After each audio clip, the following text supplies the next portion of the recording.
Bonjour à tous, nouveau point d'orge aujourd'hui consacré à un sujet très important. D'ailleurs, je suis en compagnie de Manico Shonen. Oui, bonjour. Alors aujourd'hui, on va parler de One Piece et plus précisément des problèmes qu'on relève concernant l'œuvre de Eiichiro Oda. Alors, pourquoi est-ce qu'on décide de faire cette vidéo? Parce qu'on ne va pas attaquer gratuitement One Piece, loin de là.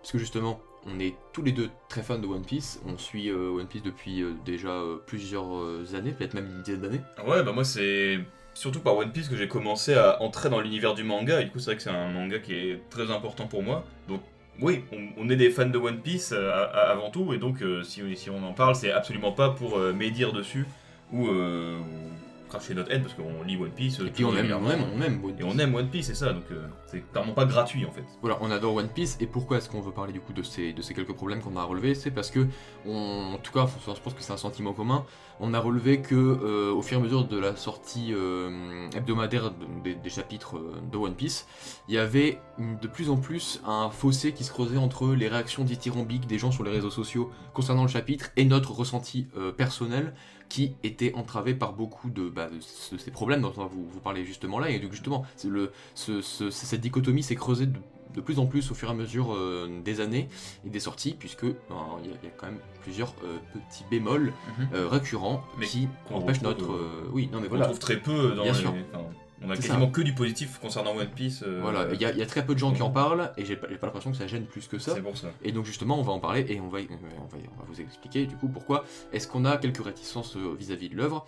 Et on va commencer tout de suite si tu veux bien. Oui, allez. Alors le premier problème qu'on a relevé tous les deux, enfin et c'est d'ailleurs notre plus gros problème avec l'œuvre, et donc on va le traiter tout de suite, même si c'est la plus grosse partie, c'est la gestion de la dramaturgie.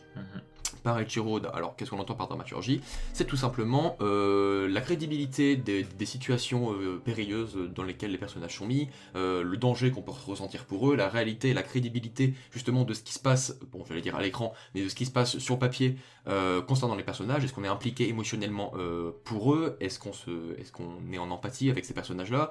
Est-ce qu'on a l'impression qu'ils peuvent véritablement en pâtir concernant certaines situations? Ou alors est-ce qu'ils survolent complètement l'œuvre et on a l'impression que finalement il ne peut absolument rien leur arriver? Et justement cette gestion de Eiichiro Oda est très chaotique, et on peut d'ailleurs expliquer ça par des facteurs de cible éditoriale. Vous allez me dire par exemple, voilà, on pourrait dire que oui, c'est parce que c'est quand même destiné à un public qui est assez jeune, c'est pour ça qu'il y a très peu de personnages qui meurent, hein, c'est même voire aucun. C'est d'ailleurs un des plus gros problèmes qu'on a avec One Piece, hein, c'est qu'aucun des personnages n'est mort depuis le début de cette aventure. Alors évidemment, on a Ace et Barbe Blanche qui sont morts. Alors on va évincer tout de suite ces deux problèmes, parce que c'est les contre-arguments les plus classiques et ils sont totalement inefficaces, je trouve. Enfin, pour moi, c'est les fins de non-recevoir, parce que c'est vraiment Ace. Tu es d'accord avec moi? C'est un passage C'est obligatoire. des points clés en C'est fait. des On points était clés. obligé d'y arriver à un moment. C'est un donc, passage, en plus on n'avait pas tant vu que ça non plus, c'est un passage obligatoire dans le parcours de Luffy.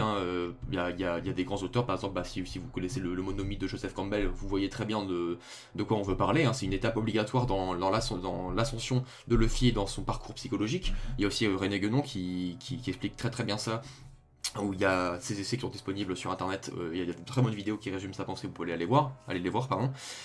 Donc c'est vrai que Ace, c'était un point clé, c'était pas une grosse prise de risque de la part de Eiichiro Oda, la mise en scène était très bonne et tout, il n'y a pas de souci, mais de manière théorique, de manière factuelle, c'était pas une mort plus marquante que ça en fait. C'est ça. C'était important pour Luffy. C'était surtout thématique pour le développement de Luffy, mais déjà le personnage en lui-même, et ça va aussi avec Barbe Blanche du coup, mais c'est pas non plus des personnages principaux, personnages très importants dans ce qu'ils représentent et dans justement ce qu'ils apportent à Luffy, mais c'est pas comme si un des coéquipiers du personnage principal mourait. Là c'est vraiment clairement une étape qui est encore plus visible avec l'ellipse qui arrive juste après, hein, donc où clairement on nous montre là texto que les personnages ont grandi, qui ont évolué, là ça se voit même physiquement, mais c'est pour ça que c'est finalement les seuls exemples de ce style-là. C'est-à-dire que quand on parle de mort de One Piece, on parle en règle générale. Voilà. C'est-à-dire il y a ceux-là. Non mais voilà, alors, après il y a Barbe Blanche. Barbe Blanche c'était un petit peu couru d'avance également aussi. Oui. C'était un des derniers survivants, c'est les Rocks, hein, l'équipage de Roger. Un des derniers survivants de cette époque-là. Il y a une transmission, il y a tout ça, cet esprit d'héritage, etc. Bon, Barbe Blanche c'était tout sauf une... Alors ça, ta mort était marquante, mais c'était tout sauf une surprise et tout sauf une prise de risque. C'était aussi pour montrer du coup malade, l'importance que Barbe Noire allait prendre après, justement. Mais voilà, c'est important pour plein de raisons scénaristiques, mais en soi, c'est une mort qui était attendue en fait. Ouais, Jamais personne n'était surpris en voyant ça arriver. Voilà. Et ça a changé beaucoup de choses dans l'univers de One Piece. Les personnages qui meurent, c'est les personnages ultra secondaires, voire tertiaires. Pedro, t'en as absolument rien à branler. Ou dans les flashbacks. Ou dans les flashbacks, voilà. Mais ça, c'est absolument normal. Ouais. Et ça crée des parcours et des enfances dramatiques, avec un vrai sentimentalisme à la clé de la part des lecteurs. On s'implique dans... C'est pour ça qu'on aime autant de nos personnages aussi. Ouais. Parce qu'on connaît très bien leur passé, etc.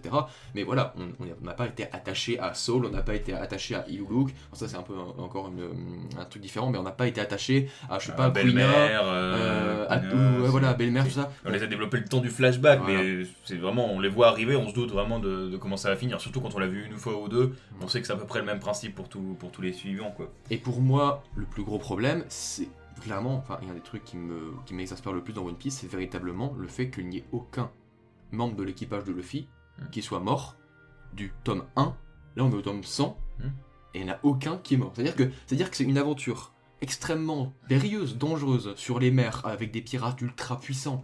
Ils sont dépassés complètement par les événements. Regardez le nombre de fois, bon peut-être pas le Monster Trio, mais regardez le nombre de fois où ne serait-ce que Nami, Chopper, Brook, Usopp étaient complètement à la ramasse, dépassés par la puissance qu'il y avait en face d'eux, ils pouvaient juste rien faire. Des humains, quoi. Des humains, et il n'y en a aucun qui est décédé sur plus de 100 tomes, avec des adversaires monstrueux. Là on est quand même à un point de l'histoire où les adversaires sont les plus puissants qu'ils ont jamais rencontrés. Ouais. Et il n'y en a aucun qui est dans une situation périlleuse, même en danger de mort, tu vois. Ouais, déjà ça semble étonnant, mais en plus de ça, donc il n'y a aucun membre de l'équipage qui n'est mort ou qui a été vraiment sérieusement blessé. Tu vois, même ça arrive dans des mangas, tu sais, qu'il y a un perso qui perd un bras par exemple dans un combat, et c'est marquant parce que ça va changer après. Mais là, donc c'était déjà pas le cas de membres d'équipage.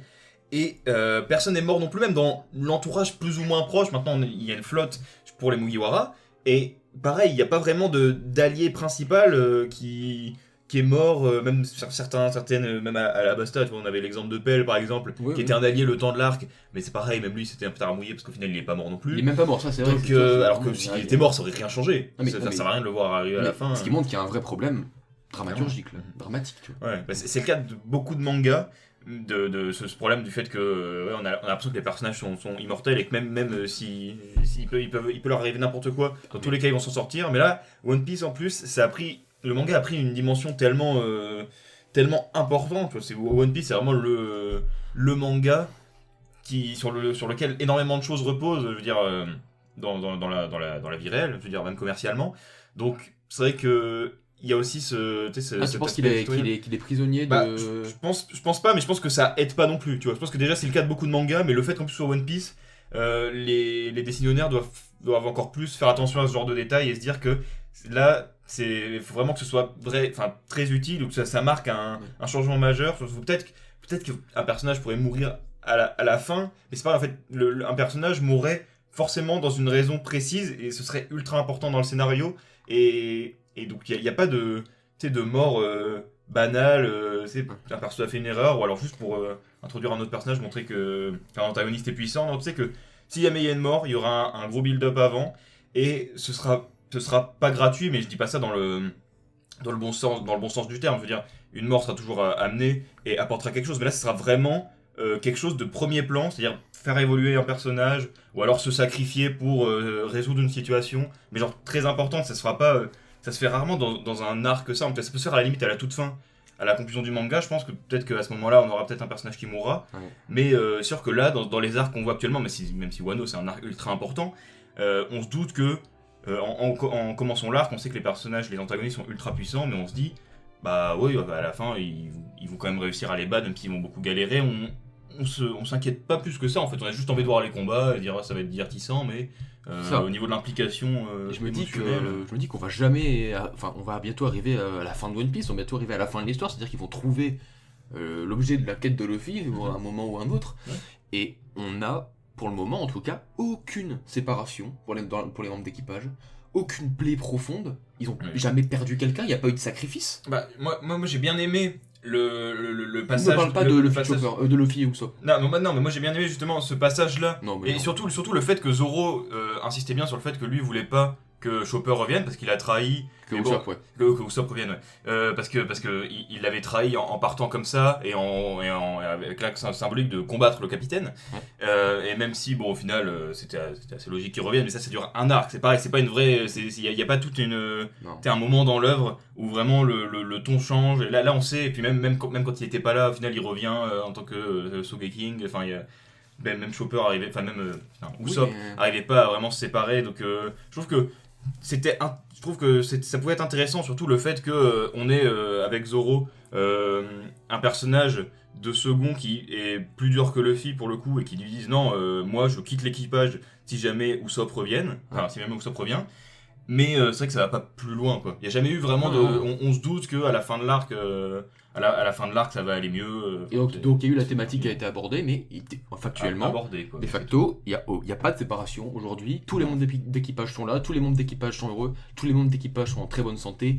Zoro, tu sais très bien que même s'il est découpé en deux, le mec va résister. Ouais. Là, il y a quelques chapitres, il s'est pris l'attaque de Big Mom et de Kaido de plein fouet et visiblement ça va. Il avait des gros plâtres, mais ça va après. Visiblement ça va, c'est marrant parce une heure de sommeil et puis c'est bon, les plâtres ils peuvent péter, c'est bon, tout est réparé. Voilà, donc voilà, ça c'est un l'aspect gros aussi problème. comique de One Piece qui renforce encore ce problème qui est fatigant en plus de ça. Ouais, parce que tu dis. C'est ça qu'on pourra en parler de ça. Des fois, on pouvait juste la comédie permet de régler des situations qui sont pourtant importante et primordiale dans l'intrigue. J'ai un très bon exemple là-dessus. C'est une des premières fois où je me suis dit, bon là c'est fatigant. C'était le moment où Crocodile a Luffy au bout de son crochet et il l'a tué. Enfin, théoriquement, là, il était vraiment déshydraté et tout, il n'y avait plus rien. Et c'est le moment où tu as la goutte de Luffy, enfin que Luffy a lancé en l'air, qui retombe dans sa bouche. Et là, ça y est, il peut revenir. Ça, je me suis dit, non, mais là c'est trop, tu vois. Là, il était mort, là, tu vois, il te met une mise en scène dramatique avec les ombrages qui sont accentués, etc. En fait, non, là, je me suis dit, en fait, tu peux croire en rien. Et puis après, c'est au Water Luffy.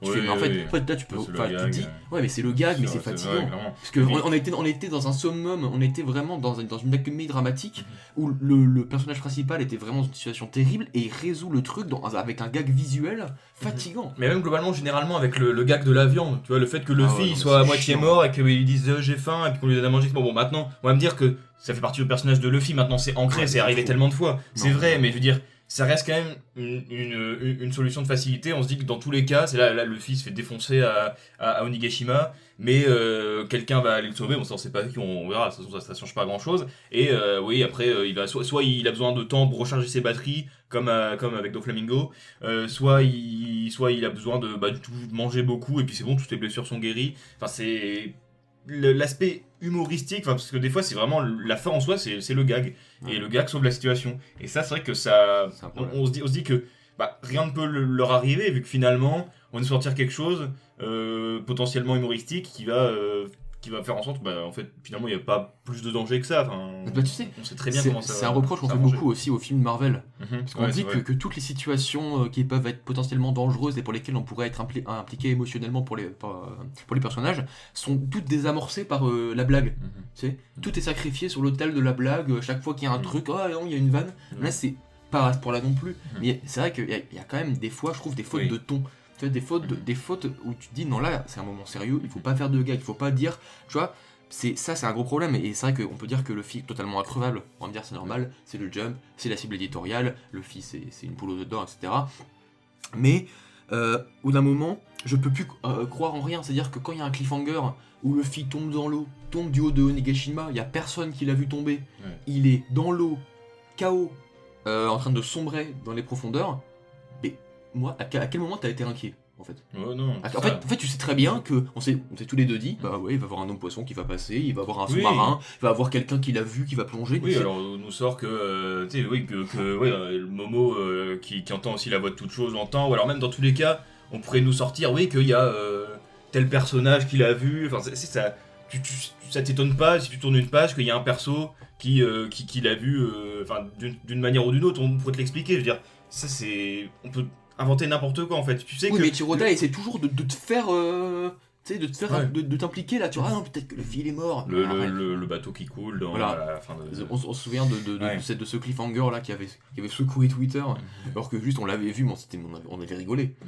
À quel moment tu peux te dire que c'est le chapitre où vous voyez le chapitre où Big Mom détruit le Sunny, c'est ça hein?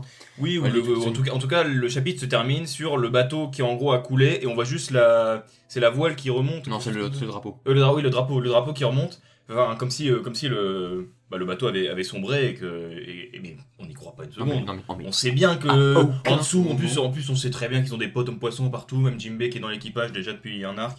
Mais tout le monde a fait des vidéos et tout. Oh là là, mon dieu, mais quelle secousse, quel séisme. Mais nous on était là, mais à quelle milliseconde t'y crois en fait. C'est ça le problème. C'est qu'évidemment que ça va pas se finir comme ça, mais enfin, tu peux juste pas y croire. Et même si t'essaies de pas trop raisonner la fiction, de juste être dans une attitude passive par rapport à One Piece, tu peux pas y croire. Ah ça, c'est pas possible. Mais en plus même au-delà de ça, on nous a tellement teasé le Sunny sur plein de moments et on a vu que quel a été le traitement du Merry quand il est entre guillemets mort. Donc on sait que c'est même pas genre le bateau est détruit mais eux ont été sauvés. On sait que même le bateau va bien. Même le bateau, ils ont trouvé une technique pour faire que finalement ils arrivent à le sauver et en fait ils partent plus loin. Donc c'est même pas au membre d'équipage. On sait que même le bateau est considéré comme un membre d'équipage. Donc on sait que même à ce niveau-là, matériellement, il y aura pas plus de dégâts que ça. Donc vraiment on se dit hâte de voir le prochain chapitre pour savoir comment ils s'en sont sortis, mais on se demande pas s'ils s'en sont sortis ou pas. Et tu sais que même les cliffhangers où t'as par exemple, je sais pas, un membre de l'équipage ou même un protagoniste face à une vraie menace, tu sais, enfin en tout cas ce qui s'est posé être une menace, et en fait tu peux pas y croire parce que tu sais très bien que même si Usopp se retrouve face à face avec Kaido, mais il va pas mourir. Il va avoir un truc. C'est un bon exemple des gags aussi qui sauvent la situation. Usopp, c'est fatigant. Non, je dis Usopp, mais imagine, je sais pas, même Nami face à Kaido, tu sais qu'elle va pas mourir. Tu sais qu'il va rien se passer. Si c'était devant Big Mom 30 ans là, avec Chopper et tout, c'est pareil. Mais c'est pour ça qu'ils se font poursuivre par Big Mom. C'est quoi Big Mom, cet antagoniste vraiment il est devant les membres les plus faibles de l'équipage et on s'en fout. Il y a eu une vraie démystification des empereurs, ça faut en parler aussi. Big Mom c'est le pire que tout. Déjà son arc entier est... Enfin, tu la respectes, c'est Katakuri le vrai... Le et même Kaido, je suis désolé, t'es vraiment pas en train de le respecter. C'est-à-dire que Kaido, on nous l'a présenté comme la créature la plus forte sur Terre, celle qui se jette au Nigashima face contre terre pour se suicider, il a pas une égratignure. Et là, il se prend des coups de poing et il a mal. Non, en première partie, il en a rien à foutre. Oui, mais là, maintenant, et après, en fait, ça va. En fait, là, ça va. Enfin, je pense ça, je comprends pas. Donc déjà, il y a vraiment une faute de développement des empereurs. Après, voilà, et puis ça nous amène à un nouveau point. Enfin, pas un nouveau problème, mais un même point un autre point dans la dramaturgie. De tourner en ridicule certains ennemis. Il y a beaucoup trop d'ennemis qui nous sont présentés et qui sont instantanément démystifiés, qui sont désamorcés par un gag visuel, genre il est con, les meilleurs exemples, c'est les smiles. À aucun moment, un seul smile a été stylé, à aucun moment on s'est dit que ce smile peut être fort, peut ne serait-ce qu'impacter sur le capital santé des personnages. Ils sont tous nuls, tous tournés en dérision, tous ridicules. Ils ont tous un ressort comique. Oui, tout déjà rien que dans leur design, tu peux pas les prendre au sérieux. Le premier qui arrive, tu te dis ah tiens c'est nouveau, le smile, quel que c'est, peut-être que lui il est important, il se fait défoncer. Le deuxième arrive, tu te dis ah non peut-être que c'est lui en fait, il se fait défoncer et du coup après au fur et à mesure tu te doutes de comment ça se finir pour tous. Il y a jamais un seul qui ne serait-ce qu'un combat intéressant. Tu vois, Luffy, il gagne du temps. Luffy, le manga et aussi l'animé, parce que Luffy essaye de s'entraîner, du coup il les bat pas tout de suite, il essaye de trouver d'autres techniques ou quoi. Voilà, je veux dire, t'en as des dizaines, ils sont tous nuls. Non, mais c'est exactement ça, c'est quand on te présente Oldem, c'est ça son nom. Oldem, c'est donc un des premiers smiles qu'on voit en fait, globalement, et donc il est face à Luffy, et on se dit, ok, peut-être qu'on va avoir le droit à un combat intéressant, peut-être que ce mec est vraiment fort, peut-être qu'on va vibrer un petit peu.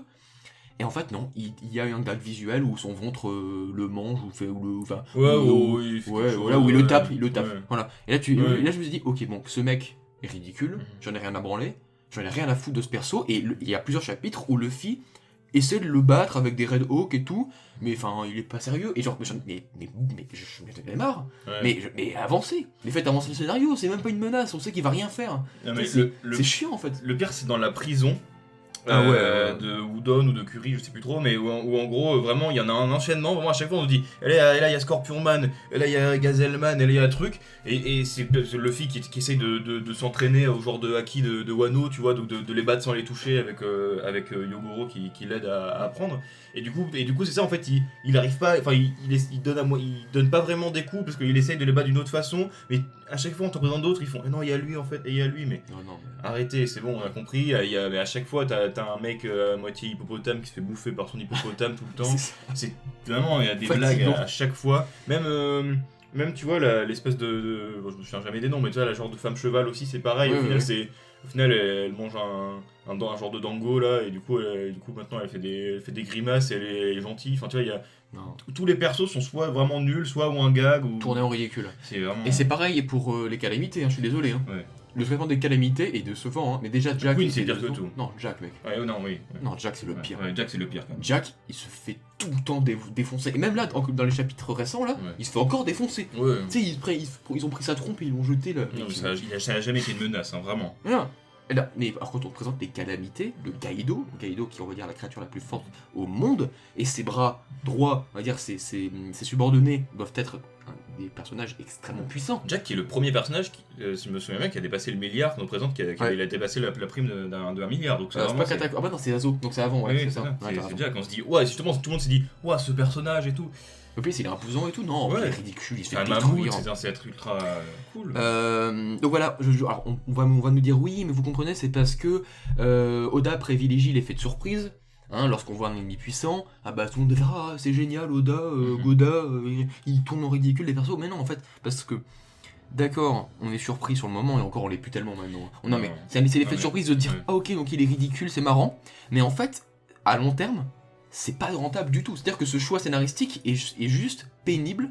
En fait, donc voilà, c'est l'effet immédiat, d'accord, donc voilà, on te paye en satisfaction immédiate, mais après, tout ce qui se passe après, il y a un désengagement émotionnel, t'en as rien à cirer, rien à caquer, c'est-à-dire que tout ce qui va se passer avec ce personnage après sera inintéressant. Donc à terme, ça rend ce choix lourd en fait. Mais pour moi, ça dessert vraiment quasiment tous les antagonistes, dans le sens, en tout cas, c'est tous les sous-fifs de Kaido, à la limite Kaido, on nous présente comme le boss, d'accord. Mais je veux dire, là, Jack, donc on en a parlé, Queen, il apparaît déjà, ouais, pareil, il fait le fanfaron, donc ça après c'est son personnage, mais même, il a un arc entier, l'arc entier de la prison, c'est lui le boss, et pareil, jamais il est vraiment ultra imposant, enfin, c'est toujours un peu un sketch, il a sa nourriture qu'on a mangé, pareil avec Big Mom, enfin déjà c'est le genre de ressort qui revient plusieurs fois, mais par exemple, King, lui, pour le coup, il est déjà plus sérieux, et son character design est stylé et tout ça, mais je veux dire, je me suis toujours dit, en fait, comme j'avais vu Jack et Queen avant, même si King, au final, il est sérieux, il y a pas tant d'éléments que ça qui le desservent, mais je me dis, je suis même pas hypé par le perso, je me dis au final ça va être pareil. Je sais qu'il y a Queen qui va combattre sûrement, je sais pas, Sanji d'un côté, et puis il y aura King de l'autre côté, puis les deux ils feront leur combat, ils vont le finir quasiment en même temps. Mais je veux dire, vu que j'ai vu son entourage, en fait King m'impressionnait même pas. Je me suis dit, oui, bah, il va être fort, mais non, je m'en fiche en fait. Ça va beau être un genre de dinosaure en latex qui crache du feu, là je m'en fiche. Je sais que ça va pas être, même si lui personnellement ne fait pas de gag. Il y a peu de chances que lui soit ultra important et ultra sérieux à côté des autres. Donc ça va être un combat avec vraiment jamais quasiment des dangers. Hein. À aucun moment, en fait, on veut juste que ça passe. Ouais. Alors que tu vois, par exemple, je trouve qu'il n'y avait pas ça à Dressrosa, où quand il y avait l'eau et Luffy face à Doflamingo, là, je sais pas, bizarrement, j'étais plus impliqué que ça en fait. Ouais. Je me disais, putain, Doflamingo, il est vraiment bien traité. Ouais, non, Doflamingo c'était vraiment bien traité, mais par contre sa famille c'était vraiment pas fou. Il y a aussi sa famille, il y a les trois quarts qui sont en gag, la OG, oui, mais alors, Pink et tout. Mais on rappelle que Doflamingo est un simple mafieux.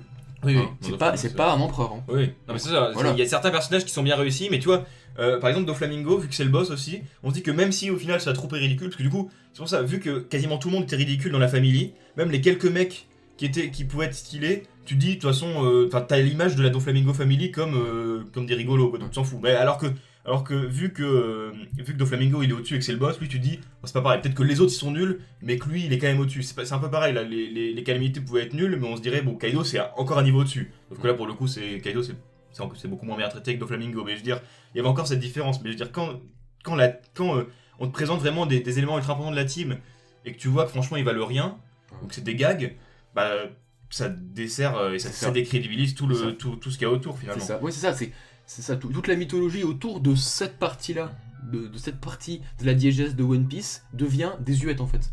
C'est-à-dire que même Kaido, tu le prends moins en sérieux. Quand, Oui. quand Jack il se fait démolir comme ça à répétition, tu te dis, ouais, bah en fait, ils sont prenables, en fait, Ouais. finalement. Alors que si tout le monde était déter, moi c'est pour ça que j'ai beaucoup plus aimé le traitement des Sweet Commander.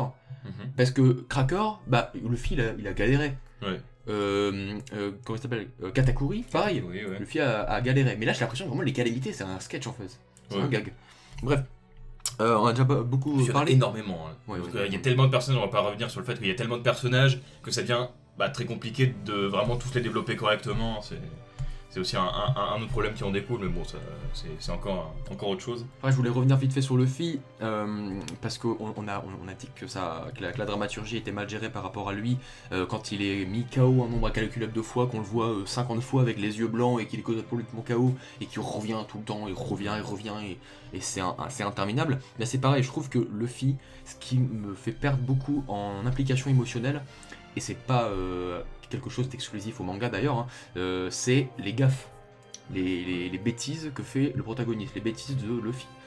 On va me dire qu'il est comme ça, son caractère et tout, mais quand il fait des conneries à répétition, en fait, à un moment je me dis, mais en fait c'est logique, enfin au bout d'un moment, genre s'il se passe quelque chose de grave, c'est pas sérieux en fait, tu vois. Ouais. Et d'ailleurs, bah, t'as lu comme moi le manga, l'essai de Hirohiko Araki, pardon, sur Manga in Theory and Practice, Mhm. et il dit que c'est un vrai. Il cite plusieurs tabous narratifs, il dit que c'est vraiment les choses à éviter le plus possible. Il y a par exemple le rêve, le fait qu'en fait tout ce qui se passe est un rêve, il y a qu'est-ce qu'il y a d'autre, je sais plus, bon, il y a plusieurs, mais il y a aussi les gaffes du protagoniste. C'est quelque chose qui désolidarise le lecteur ou le spectateur de ce qui se passe et des conséquences des actions des personnages. C'est pareil dans les films d'horreur. On reproche beaucoup aux personnages des films d'horreur d'agir de manière complètement illogique, et du coup ce qui va leur arriver, c'est juste la pente naturelle de ce qui se passe. Donc c'est pour ça que là, le fait quand il met la patate à Kaido, quand Kaido est en dragon pour la première fois là, et qu'il est juste au bord de la falaise et qu'il les a pas remarqués, Ouais. mais il a juste un accès de colère et il lui met une patate. Mais je me dis, mais si tout ton équipage crève après, en fait, tu peux t'en prendre qu'à toi-même. Ouais, c'est ça. Non, mais C'est casse-couille. déjà, il fait des erreurs, enfin, il fait des gaffes souvent, et en plus, il fait souvent aussi les mêmes gaffes. C'est encore Ah pire, oui. c'est-à-dire que le fait à chaque arc de dire oh attention, là c'est le territoire ennemi, oh bah il est où Luffy, oh non, il a déjà foncé dans le tas, il est déjà là-bas, ils l'ont fait combien de fois? Non, C'est mais, pareil, c'est-à-dire qu'il apprend même pas de ses erreurs, Ouais. ça c'est aussi chiant pour le personnage, parce que c'est vrai. ça reste déjà dans l'aspect dont on parlait aussi du fait que la comédie dessert aussi pas mal certains moments.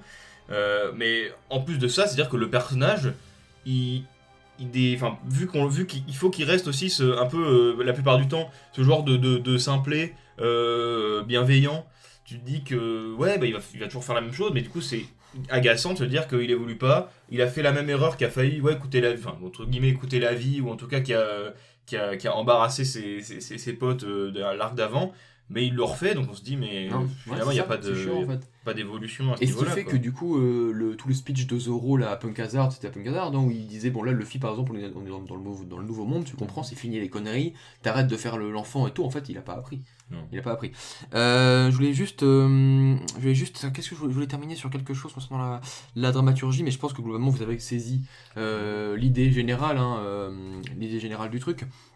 Oui, ici je voulais juste faire une comparaison, une petite analogie très très facile, parce que on va pas partir, par exemple, je voulais faire l'analogie de la gestion dramatique avec Gum, mais bon, c'est pas très comparable parce que on n'est pas du tout dans le même état d'esprit de l'œuvre. Mais si on prend Hunter x Hunter par exemple, Mhm. Hunter, c'est sorti dans le Jump, on est d'accord. Ouais.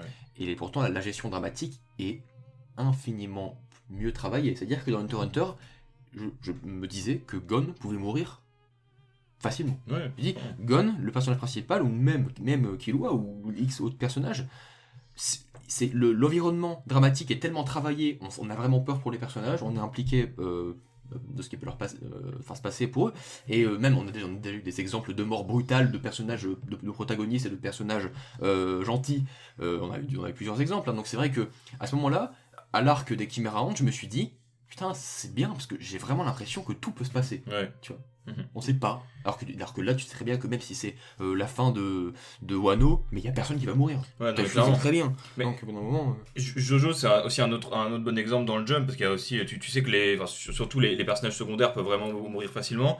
Plus récemment, Chainsaw Man également. Enfin, je veux dire, c'est vrai que c'est pas forcément le fait d'être dans le jump qui fait Non, que c'est ça, c'est ça, ce problème sera toujours le cas. Non, c'est possible d'aller plus loin. C'est peut-être plus compliqué quand on est le fer de lance du magazine comme One Piece, mais voilà, c'est pas impossible et c'est pas. Il y a sûrement, j'imagine, si ils voulaient le faire, ils trouveraient des moyens, pas forcément.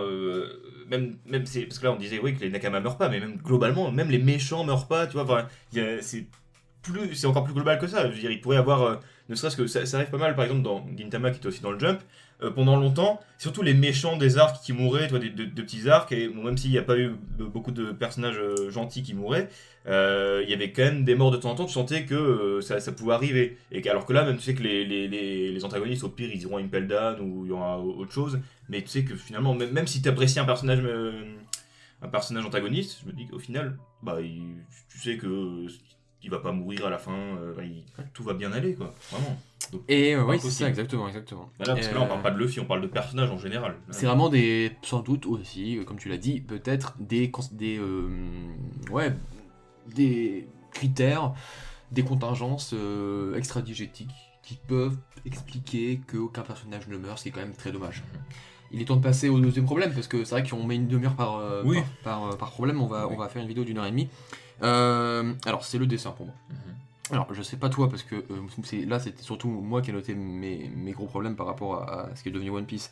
Mais je sais pas si tu pourras être sur la même longueur d'onde avec moi, mais moi, le dessin de Eiichiro Oda, ou du moins ce qu'il est devenu au fil des années, je trouve qu'on a un gros souci. Alors, déjà, je trouve que, alors, bien sûr, il faut dissocier la qualité des dessins qu'on a dans le Jump chaque semaine et la qualité des dessins retravaillés pour les tomes reliés, pour les tankobon qui sortent au Japon et en France, pardon.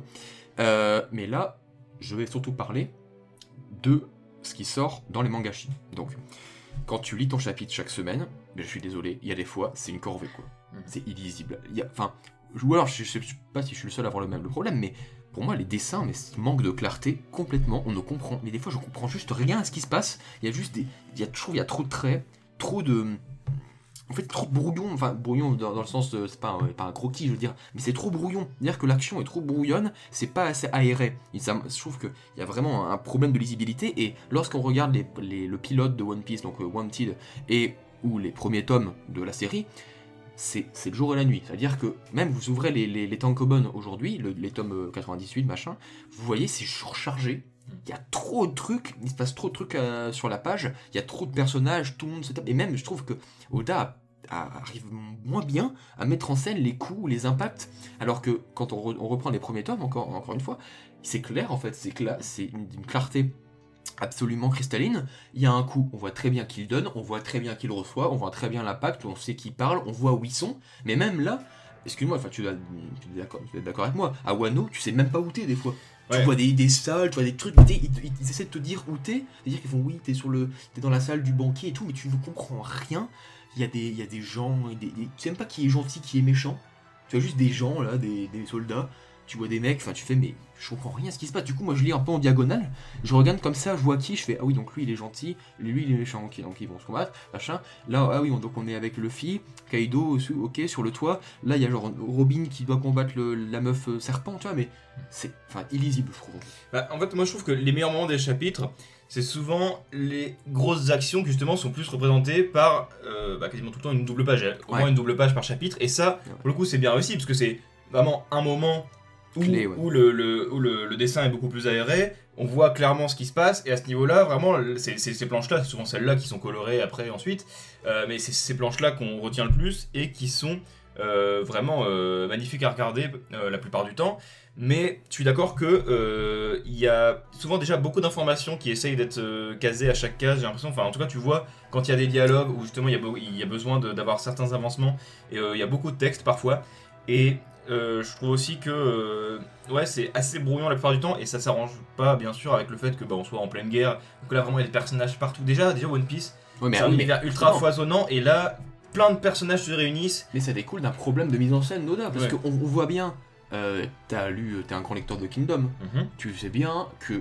mettre en scène une bataille avec immensément de persos, c'est possible. Oui. Et c'est possible de très bien le faire. Ouais. Et je trouve que Eiichiro Oda n'arrive pas à le faire. Mais ce que je veux dire, c'est que déjà, encore avant Wano, je trouvais que souvent les scènes justement devenaient plus compliquées à saisir du premier coup d'œil. Mais là, ça va clairement pas s'arranger avec le fait qu'il y ait autant de personnages. Mais j'ai aussi l'impression qu'à ce niveau-là, il est pas, j'irai pas jusqu'à parler de rush, mais tu vois, il y a beaucoup de personnages, on n'a pas le temps de tous les voir, du coup, forcément, il faut se concentrer à certains moments, mais ils essayent c'est ça aussi dont je parle quand j'explique j'ai l'impression qu'il y a beaucoup d'informations qui sont forcées à chacun, que ce soit par le texte ou par les personnages. En fait, on n'a pas le temps. C'est-à-dire qu'on a une page, voire des fois une demi-page, où on montre certains personnages qui font telle action, ok, on comprend, faut avancer, allez, on peut pas passer un chapitre entier en fait sur une situation. On est toujours obligé de montrer, ou alors vraiment c'est un bout d'un combat, parce qu'en même temps... de faire des checkpoints. Parce que les combats c'est encore différent, enfin un combat sur la longueur, dans le sens où là il y a plusieurs attaques, forcément un chapitre entier peut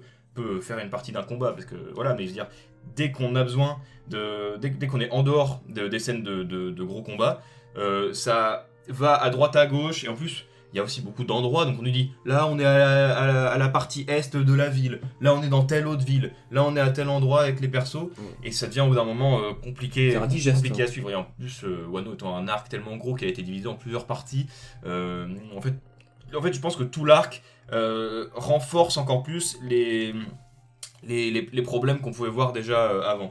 Et c'est vrai que quand on compare, comme on avait fait l'exercice là d'ouvrir un des premiers tomes, et de comparer à côté même Wanted, et de comparer avec un des tomes les plus récents, que ce soit Wano ou même avant Wano, ça pourra marcher aussi. C'est le jour et la nuit. On sent vraiment que y a beaucoup plus de choses entassées dans la case, et on perd en clarté.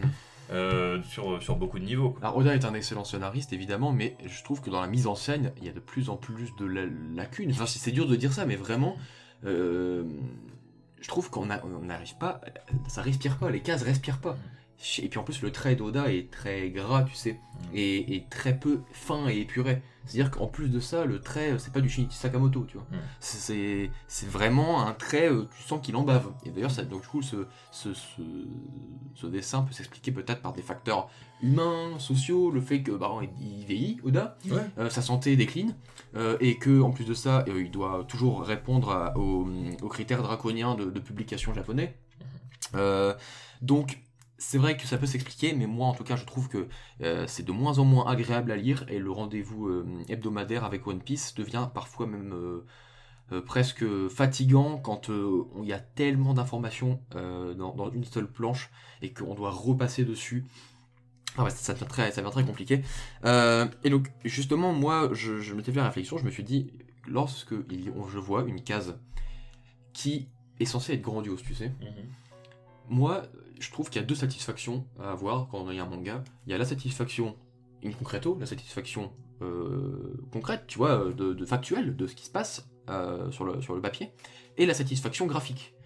On est très content de voir ce qui se passe parce qu'on connaît les personnages. Imaginez, il y a Luffy qui met un coup de poing à Kaido. On va être très content de voir Luffy mettre un coup de poing à Kaido parce qu'on connaît Luffy, on sait à quel point il est ambitieux, on connaît Kaido, on sait à quel point il est méchant, il est vilain. Et ben, si Luffy lui met un coup de poing, on va être très content. Et en plus de ça, je trouve qu'il doit avoir une satisfaction graphique. On est dans un art graphique quand même. On est dans un art qui associe la narration au dessin. Autrement, c'est un roman, tu vois.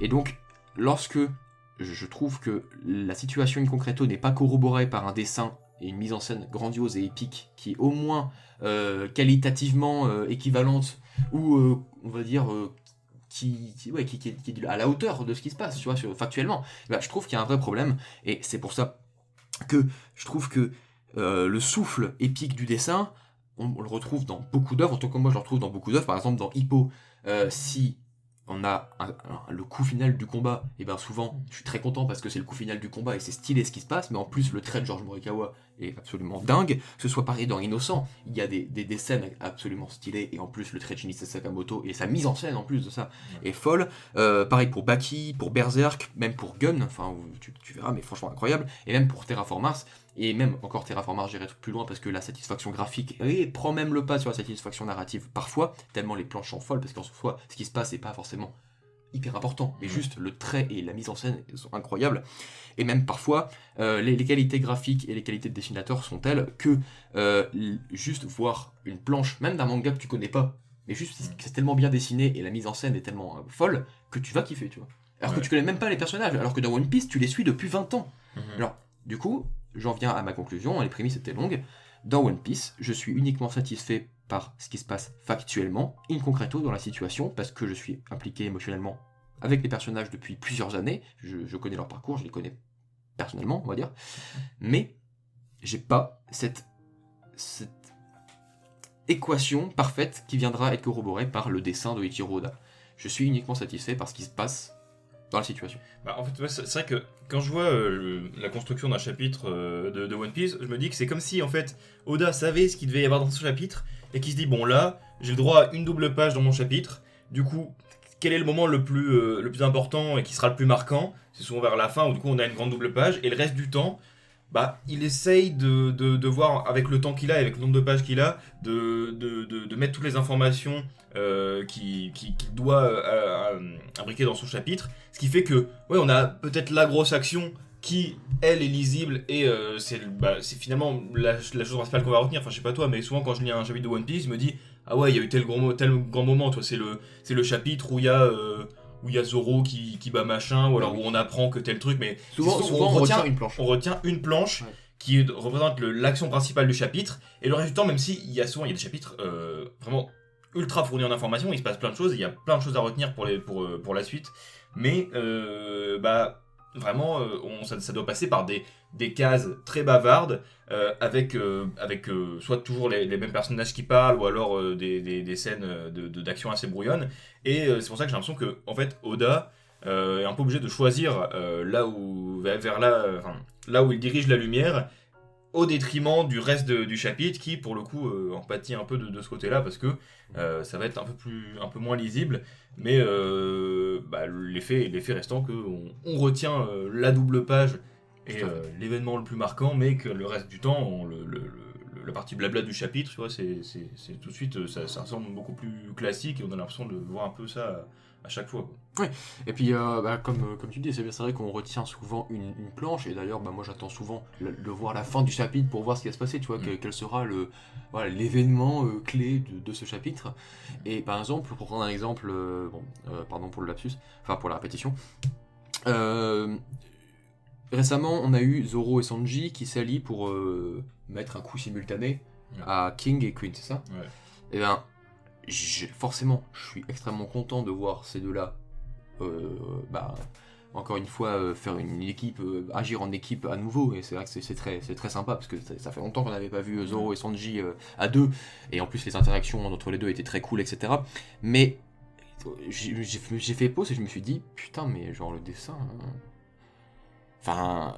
Ouais, c'est bien, tu vois, c'est bien, mais ça aurait pu être tellement mieux. Enfin, je sais pas si tu vois, c'est que je suis pas soufflé par le graphisme, tu vois, je me dis ouais, c'est factuel, quoi. Ça fait le taf, c'est ce que tu dis, on retient l'action, quoi. Ça te délivre l'information. Zoro et Sanji sont à deux et ils découpent Queen et King, mais la planche restera pas gravée dans ma mémoire. Je pense que c'est le cas de beaucoup de gens, parce que même ceux qui s'extasient dans chaque chapitre de One Piece, et en fait, je pense que quand ils voient une double planche, ils disent ouais, c'est grandiose, Sanji, Zoro, tout ça, mais je pense que eux aussi, même je sais pas consciemment ou pas, mais au final c'est plus l'action et le fait qu'il s'est passé ça. Genre après ils vont dire putain, ce chapitre il est trop fou, il s'est passé ça, c'était une dinguerie, Zoro et Sanji, mais en fait c'est pareil, pour le coup la double planche du coup arrive à bien faire comprendre ce qui se passe, mais c'est surtout le fait comme tu disais, qu'on soit habitué à ce personnage, et que ce qui arrive est vraiment scénaristiquement très important. Et ça joue souvent sur le fan service à certains moments à ce niveau-là, hein. C'est ce que les fans veulent voir, ils l'ont, mais voilà, ça reste pas la représentation de la scène qui est le plus important dans le chapitre. Ouais, mais c'est vrai que, en plus de ça, je me suis amusé à relever quelques trucs que je me suis dit. Il y a même certains tomes, certains mangas que j'ai lus, même qui sont des one-shots, où j'ai des meilleurs souvenirs des planches du manga parce que ça a été dessiné d'une manière très technique ou alors très grandiose, avec une belle mise en scène et tout. Et par contre, les chapitres récents de One Piece que j'ai lus, j'en ai quasiment aucun. Enfin, je me souviens de ce qui se passe dedans, mais je ne saurais pas te restituer les planches que j'ai lues, ou très difficilement. Par exemple, lorsque tu lis l'adaptation du jeu vidéo Sekiro par Shinya Yamamoto chez Mana Books, ben, j'ai des planches très précises, alors que j'en ai rien à caquer de Sekiro, j'ai jamais joué à ce jeu, mais j'ai des planches, parce que le trait de Shinya Yamamoto est grandiose, j'ai des planches qui sont imprimées dans ma rétine. Pareil, avec Yang Kyung-gi, j'en ai déjà parlé dans une vidéo sur ma chaîne, mais dans Burning Hell, il y a des planches dont je me souviens, alors que les personnages, je sais même pas qui c'est, je m'en fous, tu vois. Mais juste, je me souviens d'une planche, je me dis, putain, ça c'est de l'art graphique, tu vois. Et pareil, c'est pareil avec 28 Round et Overbleed, ou alors Soryu et Magical Girl Holy Shit. Tous ces tomes, tous ces mangas sont beaucoup moins importants pour moi que One Piece, qui est quand même une pièce majeure et vraiment un pilier quoi, de mon évolution et de ma vie dans les mangas. Mais pourtant, ces œuvres m'ont plus marqué graphiquement que One Piece, tu vois. Et ça, c'est un peu badant quand même. Mais en plus, c'est intéressant aussi ce que tu dis parce que tu as dit que quand même quand tu as un chapitre de One Piece, au final tu te souviens quand même de ce qui s'est passé dans le chapitre et tout, mais moi je trouve que justement avec le fait que toute l'attention soit focalisée sur un seul point, un seul moment, que tout le reste finalement j'ai parfois du mal à m'en rappeler, c'est-à-dire que quand ça fait plusieurs semaines que j'ai pas lu un chapitre de One Piece, je vais en ouvrir un au hasard là, parmi les derniers, je vais me dire est-ce que je l'ai lu ça, puis je passe quelques pages, je fais ah oui, si ça me dit quelque chose, si ça je l'ai lu en fait. Et ouais, même pareil, il peut me dire par exemple qu'il s'est passé 3 chapitres avant. Les informations je les ai, mais là je saurais te dire c'est le chapitre où il s'est passé tel truc, mais je veux dire t'arrives pas forcément. C'est-à-dire que quand ça revient plus tard dans l'intrigue, tu te souviens que ça arrive, tu fais ah oui, si ça avait présenté avant, mais je veux dire même juste après ta lecture, ou même le chapitre de la semaine dernière, tu te souviens de la grosse action, mais le reste c'est pas inconnu, je veux dire tu vas pas si jamais ça ressort plus tard dans le manga, tu vas dire ah oui c'est vrai qu'on l'a vu, mais c'est pas frais et ça reste pas en tête très longtemps quoi. Et c'est ça, et même pour savoir si t'as déjà lu un chapitre ou non, et si tu t'en souviens plus, tu vas juste voir la case de fin. Oui c'est ça. Alors que par exemple dans Hippo, on est tous les deux à jour dans Hippo aussi, il y a beaucoup plus de chapitres que dans One Piece, hein. Alors que Hippo, je vois la première planche, les 2 premières planches, je sais très bien si tu l'as vu je sais très bien si je l'ai lu ou pas, parce que les informations sont claires, nettes, précises, c'est très clair, les dessins sont aérés, épurés, on arrive à lire, il n'y a pas de souci. Dans One Piece, je trouve que c'est tellement un gloubi-boulga, une mélasse de trucs, et tu vois c'est peut-être parce que c'est la guerre aussi, tu vois, mais je veux dire, tu sais très bien dans Hippo, si tu l'as lu ou pas, première case. Tu vois la case, tu te souviens de tout le chapitre de Hippo. Ouais, c'est ça. Et là, non, tu vois. Le chapitre de Hippo, il est constant. Ouais. C'est-à-dire que tout est traité de la même façon. Enfin, bien sûr, dans les combats, les événements les plus marquants, les gros coups, c'est encore plus, il y a une emphase particulière mise dessus. Mais sinon, les chapitres sont représentés globalement de la même manière tout le long. Et oui, on a, en fait, dans notre tête, une fois qu'on l'a lu, on a fait, ok, il s'est passé ça, le chapitre, la situation a évolué de là à là, et c'est bon. Alors qu'en même temps, de One Piece, vu qu'il y a plein de points de vue, plein de trucs, on sait jamais, on fait, ah oui, c'est vrai qu'on a vu, c'est vrai que pendant le temps d'une page, on a vu ce qui est devenu tel perso, ok, mais il y a beaucoup trop de choses qui se passent, et du coup ça devient compliqué de tout suivre. Tout à fait. On peut passer au 3e et dernier point. Allez, les temps. Le 3e et dernier point, pour moi et toi aussi, je pense, c'est la désuétude des personnages les plus faibles à terme. C'est-à-dire qu'on a des écarts de puissance dans l'équipage, ça c'est un secret pour personne, et depuis le début du manga, c'est ça. Mais c'était pas un problème avant, en tout cas pas plus que ça. Mais là, je trouve que depuis 2-3 arcs, ça devient un vrai problème. Parce que, avec les échelles de puissance qui nous sont présentées, avec les combats absolument dantesques et démentiels qu'on a, par exemple avec les empereurs, en fait, quand Oda recentre le chapitre et la narration sur Franky, Robin, Nami, Usopp, Chopper, etc., t'en as rien à caguer. Rien à branler. C'est-à-dire que tu sais que l'acte décisif et tous les enjeux principaux de l'arc se décident en haut. Se décident avec Zoro qui combat le putain de lieutenant, Sanji qui combat l'autre lieutenant et Luffy qui combat le boss final.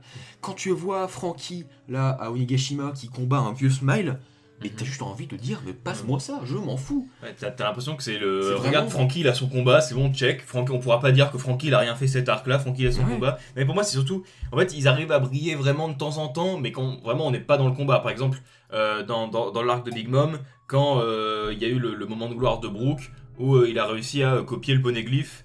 Et par exemple là, mais voilà, c'est pas à cause de ses capacités, enfin grâce à ses capacités en combat. Vraiment, dès qu'on arrive sur le combat, déjà on a de la chance que dans tous les équipages de tous les boss du Nouveau Monde, il y a toujours des mecs plus ou moins forts et que comme par hasard, les mecs tombent à peu près contre ceux qui sont de la même puissance qu'eux. Parce que je veux dire, là on arrive à un point où je vois bien Kaido qui dirait non, moi je veux que des boss dans ma team. Bah, c'est d'ailleurs le cas avec Barbe Noire. Barbe Noire il est arrivé, il a dit toi je te veux dans mon équipage parce que t'es trop fort, toi aussi, c'est que des goats dans leur domaine, dans l'équipage de Barbe Noire. Donc le jour où ils seront contre eux, je veux dire, je vois pas Nami combattre Lafitte ou n'importe quoi.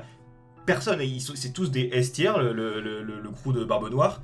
Alors que bah là on a de la chance parce que ouais, Chopper il arrive à tomber contre un gars, contre un Smile à peu près de sa puissance et tout. Pareil pour Franky, un mec à qui il donne des gros coups de poing comme avec Senior Pink, c'était un peu pareil. Ouais, Fukuro et tout. Ouais, Fukuro. Donc c'est pour ça que là on est dans le Nouveau Monde. Donc, et puis il y a un équipage d'empereurs.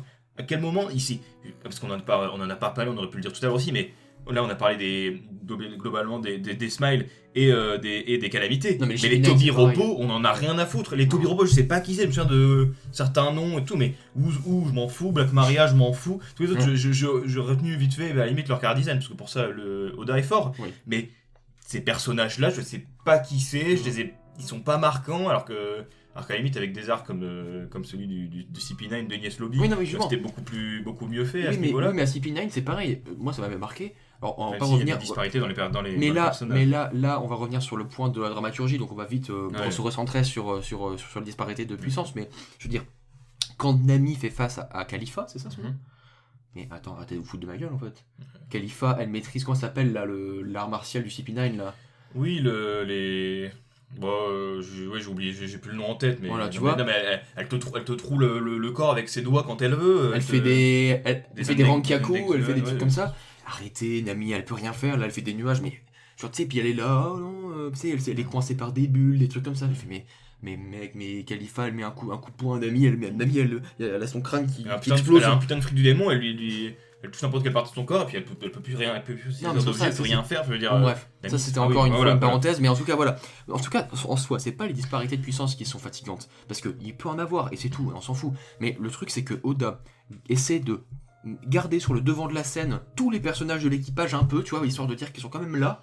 Le problème c'est qu'il essaie de nous faire croire qu'ils sont des potentiels Z martial, alors que pas du tout. On sait très bien que, comme je l'ai dit, l'arc, tout va être, tout ce qui est décisif, tout va se décider entre, là par exemple pour le cas de Wano, parce qu'on est dedans, tout va se décider entre Luffy, Sanji, Zoro, Kaido, Queen et King. Et à la limite, des personnages principaux hors équipage de l'arc. Par exemple là, avec le cas de, comment ça s'appelle ? L'enfant de Kaido, Yamato. Par exemple, Yamato pour le coup a sûrement un rôle très important, Momonosuke aussi, mais c'est ça, mais je veux dire, dans l'équipage, globalement, ça reste le Monster Trio, et c'était aussi ça avec l'arc de Dressrosa, il y avait aussi les mecs les plus importants de ce qui deviendra la flotte, qui étaient aussi importants à leur moment, et aussi Law, Kid et tout ça, mais justement, c'est dans l'équipage, non, on en a 3 quoi. Et puis même, donc c'est ça, mais le truc c'est que quand t'as Luffy qui combat Kaido dans un duel au sommet, et que après t'as Franky qui combat un Smile, ou t'as Robin qui combat son Smile, mais tu te dis... Ou t'as Jean Ninja qui combat Jean Ninja qu'on connaît encore moins, tu te dis là vraiment... Parce que si déjà qu'il y a beaucoup de persos, l'équipage, la flotte, les potes, en plus tu rajoutes les 7 samouraïs, tu rajoutes tout le monde, alors là, non mais là c'est... Mais c'est pour ça. Non mais, et du coup, quand on te recentre un chapitre entier sur Franky, qui combat un Smile qu'on connaît pas, mais en fait que Franky gagne, ou que Franky perde, ça ne change rien. Rien.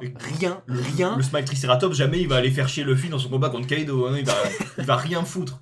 Ouais, il se prend un coup de n'importe quel perso un minimum fort, même... Mais ça change rien, c'est-à-dire que si Franky gagne, il va re-affronter un Smile, jusqu'à la fin en fait, jusqu'à ce que Luffy triomphe de Kaido, Franky, Usopp, Chopper, Robin et tout vont combattre des gens. Ouais, et puis ils vont avoir un mini power-up pour un moment important, à certains moments. Voilà, ça, et là ça en vient en plus à quelque chose, ça veut dire que Oda du coup doit trouver une utilité qui n'est pas martiale, hein, qui n'est pas voilà, qui est extra physique. Je veux dire, elle t'a trouvé, c'est pour ça que Usopp est utile dans l'équipage parce que quand même, il est souvent placé là comme on va dire le sauveur, la clé de certaines situations. Tu sais, God Usopp, ça vient de là. Et donc, c'est bien. J'aime cette utilisation-là. Robin qui peut lire les poneglyphes ou qui est en situation de puissance, mais psychologique. Ou Usopp qui va par exemple faire des actions par sa chance, etc. Ou même Brook, tu sais, qui peut utiliser de ses capacités pour aller dérober des trucs à Big Mom. Mais quand tu les vois combattre, arrêtez de vous foutre de ma gueule. On sait très bien qu'ils vont rien faire. Bon, qu'ils gagnent ou qu'ils perdent, ça change rien. Faites-les, je sais pas, se concerter pour faire un plan stylé entre eux, tu sais. Mais tu sais, je me dis, mais tu les vois chacun de leur côté gagner un peu, mettre des coups et se prendre des coups et faire oh là il est fort. Non, mais genre faites tout souvent ça se fait sur un chapitre, c'est genre le chapitre où il y a le combat de Nami ou là le combat de Robin, soyez un chapitre et demi. En fait soyez utile selon vos compétences, on sait bien mais c'est pour ça tu sais les smiles, mais à quel moment, genre même s'il y en a un qui arrive devant Luffy, même si Luffy combat Kaido, Luffy lui met un coup de pied en arrière, le smile il est KO, qu'est-ce que t'en fous? Oui. Mais c'est pour ça je pense que c'est la seule issue vraiment, c'est de trouver des moments scénaristiquement où ils pourront faire usage de leurs compétences propres, parce que là ce qu'on a vu pour l'instant, c'est que quand certains personnages servent à rien, les gens vont rager en disant voilà, Chopper dans l'arc il a rien fait, voilà, Brook il a rien fait dans l'arc, et par contre là on va les mettre parce qu'il faut les mettre, et par contre on va dire Robin il était là juste pour faire son combat, lui il était là que pour faire son combat, donc c'est ça en fait, il faut les utiliser de façon intelligente, et que ni ils soient utilisés pour être utilisés, ni ils soient juste pas là, ou alors vous trouvez une explication ou autre chose, mais parce que là vraiment ce que je comprends, la critique du fait que beaucoup de personnages soient sous-exploités, sous-utilisés et servent jamais à rien. Pour moi c'est pas si grave que ça en fait. Non, mais je préfère qu'ils servent à rien dans un arc parce que c'est tout, ils ont pas leur utilité, les adversaires sont trop puissants, plutôt que d'essayer de les faire combattre contre des adversaires de leur niveau, un peu, mais bon, ça sert un peu à rien parce que tu sais de toute façon l'issue sera la même. Tu vois, je préfère pas les voir que de me faire perdre mon temps avec un chapitre où je vois Franky qui envoie des rayons à je sais pas qui, tu sais. Non mais je suis d'accord, mais le problème c'est que s'ils font ça maintenant, qu'ils disent on peut rien faire parce qu'ils sont trop forts, donc on va laisser faire. Le truc c'est que ça va le faire pour tous les arcs suivants parce que ça va aller crescendo. Et donc c'est-à-dire que si maintenant ils servent plus à rien, si maintenant on avoue que c'était un problème, si on avoue clairement qu'ils servent plus à rien, ils serviront plus à rien après. C'est pour ça que à la limite le fait que ce qu'il faudrait c'est que ils se rejoignent, alors qu'on ait quelque chose pour dire qu'ils y réfléchissent, mais ça je le vois bien à la toute fin, parce que s'ils le font une fois ils vont devoir le faire après. En fait là c'est c'était compliqué. Bon là on se rapproche de la fin. Mais ils peuvent aider Luffy de plein de manières différentes, ils sont pas inutiles du tout, tu vois. Mais alors là dans l'arc, ça mais se limite. Mais c'est pour ça, tu te dis, pour moi c'était pas un problème avant parce que les adversaires étaient encore de leur niveau. Abordables plus ou moins pour la plupart. Mais là vraiment, juste, tu te dis je m'en fous. Voilà. Et donc du coup pour moi c'est un problème et qui va se développer, qui va pas aller en s'améliorant évidemment. Mais voilà, je sais pas si t'as d'autres idées comme ça ou qui te sont venues en tête. Non, là c'est la majorité de ce que je pense. Pour moi le plus gros problème ça reste la dramaturgie. C'est le point principal, et puis tout ce qu'on a développé après aussi. Donc après je pense que c'est globalement ce que j'avais à dire sur One Piece. Moi aussi. En tout cas, gardez à l'esprit qu'on adore l'œuvre, que c'est juste des problèmes qu'on ne voit pas assez souvent, en tout cas qui ne sont pas relevés de manière assez importante selon nous, parce que c'est vrai que One Piece ça a beau être le manga le plus connu au monde, ça a beau être une religion pour plein de gens, il faut quand même dire qu'il y a quand même des vrais problèmes, et tout ce qu'on vient de développer, c'est tout simplement né, comme on vous l'a dit, de la vraie dissension qu'on a entre les réactions qu'on voit sur les réseaux sociaux et nous ce qu'on ressent profondément, et on se dit il y a un problème. C'est pour ça, dites-nous dans les commentaires ce que vous en pensez. On ne le dit pas souvent, mais là c'est encore plus que d'habitude, parce que d'habitude souvent on parle d'une œuvre ou on dit notre avis sur quelque chose, mais là c'est vraiment un peu plus quelque chose de plus personnel, et sur lequel on a l'impression que les gens sont pas forcément d'accord, en tout cas ils en parlent pas, et surtout que là vu que One Piece c'est le sujet le plus grand public qu'on ait abordé sur la chaîne, donc là c'est vraiment, s'il y a une vidéo où c'est intéressant d'avoir vos avis et de savoir si on est les seuls à penser ça ou pas, c'est bien celle-là, voilà. Donc n'hésitez pas à réagir. Tout à fait, bien sûr dans le respect et la bienveillance, évidemment. Parce que On n'a rien contre l'œuvre, hein, on n'est pas des haters ou je ne sais quoi. Nous sommes tous fans de One Piece ici. Voilà, c'est la passion qui nous anime tous Exactement. sur cette chaîne de toute façon et dans la vie de tous les jours aussi. Également. Et bah écoutez, j'espère que ça vous aura plu, ça vous aura intéressé. Dites-nous ce que vous en pensez. Et puis en tout cas, on vous dit à bientôt sur la chaîne de Brender, hein, n'est-ce pas? C'est la mienne, hein, mais du coup, Oui, toi. oui, également. Et donc, là, on vous dit à très bientôt. Salut. Bye tout le monde, salut.